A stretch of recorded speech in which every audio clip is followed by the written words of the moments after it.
Okay, another thing, it's from the Truth and Reconciliation Commission report that, you just have to say, no, there's no way that could have come out of this.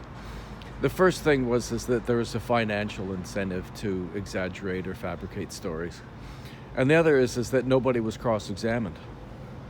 I don't think that they were expected to bring corroborating experience, and they never faced anybody that said, no, hang on, this story doesn't make sense for one reason or another. So,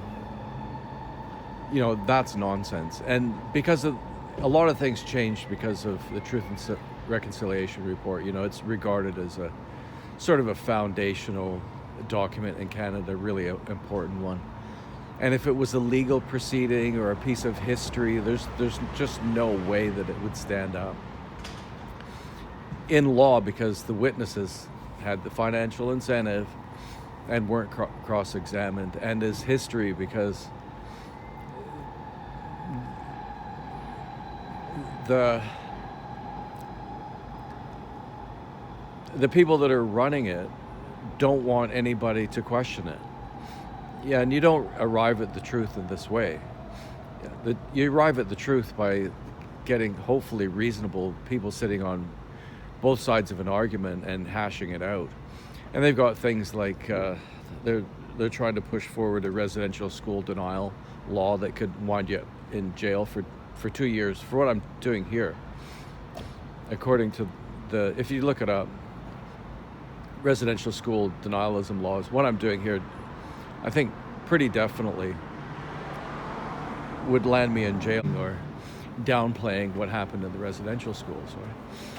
I'm saying it's more complicated than we're being led to believe. And I think part of the struggle for some people is that they can't quite comprehend that two things could be true at once. That there was a tremendous amount of abuse that went on there.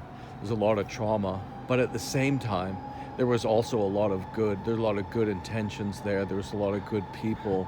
They had good relationships with Aboriginal people that lasted, sometimes for lifetimes. Yeah, people are a little bit simplistic, to be honest, and they think that they just can't comprehend that two things are true at the same time. There's a sort of stupidity behind all of this.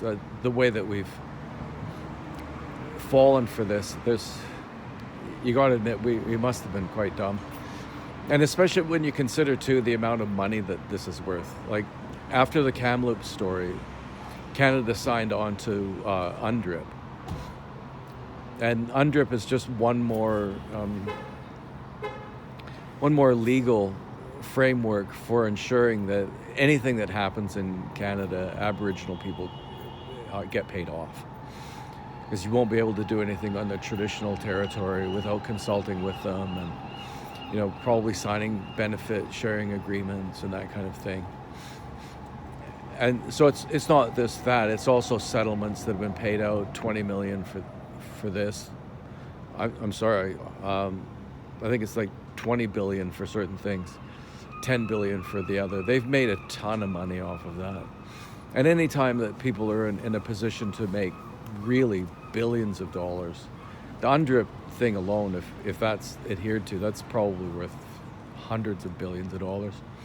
Anytime that you've got that much money that can be maintained by keeping up a particular narrative, you're going to find that there's a lot of untruths. And this might hold much water with some people, but it's wokies that are pushing this, right? And wokies, the one thing that you can be sure of is that they hold pretty fast to the principle that white people can do no good unless they're allies or unless they're woke, and people who aren't white can do no evil.